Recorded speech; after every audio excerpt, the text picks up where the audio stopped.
ఏపీలో డాక్యుమెంట్ రైటర్ల ఆందోళనలు రెండో రోజుకి చేరుకున్నాయి. ప్రైవేటీకరణ ఉండబోదు అని ప్రభుత్వం క్లారిటీ ఇవ్వాలి, జీవో రద్దు చేయాల్సిందేనంటూ పట్టుబడుతున్నారు డాక్యుమెంట్ రైటర్స్.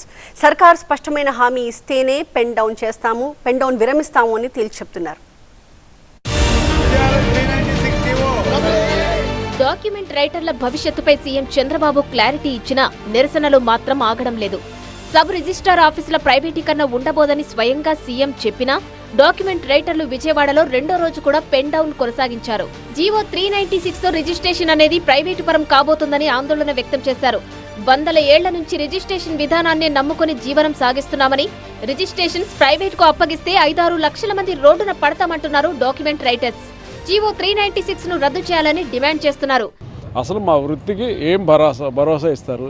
మేము రాసే డాక్యుమెంట్లు మేమే రాయించా, ఒకటి తేల్చి చెప్పేసి ఏమనంటే హ్యాపీగా మీ డాక్యుమెంట్లు మీరే రాసుకోవచ్చు, ఆ కేంద్రాలు ఉంటాయి, డేటా ఎంట్రీ మరి వాళ్ళు చేస్తారు, డాక్యుమెంట్స్ అనేది డాక్యుమెంట్ రైటరే రాసుకోవాలి, మీకు లైసెన్సులు మంజూరు చేస్తాం, మీకు బ్యాడ్జీలు ఇస్తాం, మీకు సముచితమైన ఇది ఇస్తాం, మీరు ఇంతేనే తీసుకోవాలని నిర్ణయిస్తాం అని చెప్పమనండి. దానికి మేమందరం ఏకీపిస్తాం.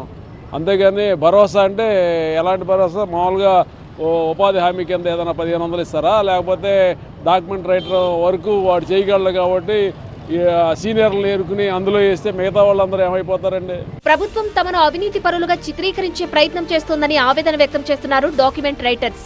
పాస్పోర్ట్ సేవా కేంద్రాలు తెచ్చినా ఏజెంట్ల వ్యవస్థ పోలేదని గుర్తు చేస్తున్నారు.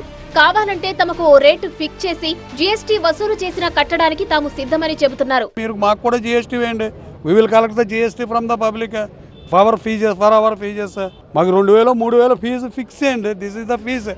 మీరు ఎలాగా మన దీంట్లో డెఫిసిట్ స్టాంప్ డ్యూటీ అనే రిజిస్ట్రేషన్ ఫీజెస్, యూజర్ ఛార్జెస్ ఎలాగైతే వసూలు చేస్తున్నారో this is the document writer fee. ఇన్ని లక్షల రూపాయలకి ఇన్ని కోట్ల రూపాయల డాక్యుమెంట్కి ఎంత ఇవ్వండి, అదే తీసుకుంటాం. అదే దాని మీద ఆ విధానం మీద కస్టమర్కి అవేర్నెస్ మీరే కల్పించండి.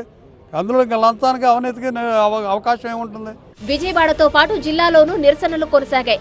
ప్రభుత్వం ఇచ్చిన జీవోను రద్దు చేయాల్సిందే అంటూ డిమాండ్ చేస్తున్నారు. రిజిస్ట్రేషన్స్ ప్రైవేట్ పరం చేస్తే రైతులు, సామాన్య ప్రజలకు నష్టం తప్ప లాభం ఉండదని చెబుతున్నారు. ఈ ప్రభుత్వం ఈ జీవోను వెనక్కి తీసుకొని ప్రైవేట్ పరం చేసే కోసమే జీవోను విడుదల చేశారు.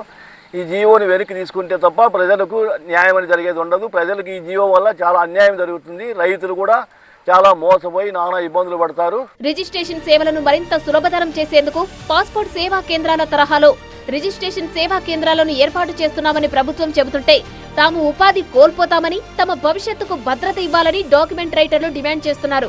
ఈ నెల 31 వరకు పెన్ డౌన్ కొనసాగుతుందని స్పష్టం చేస్తున్నారు.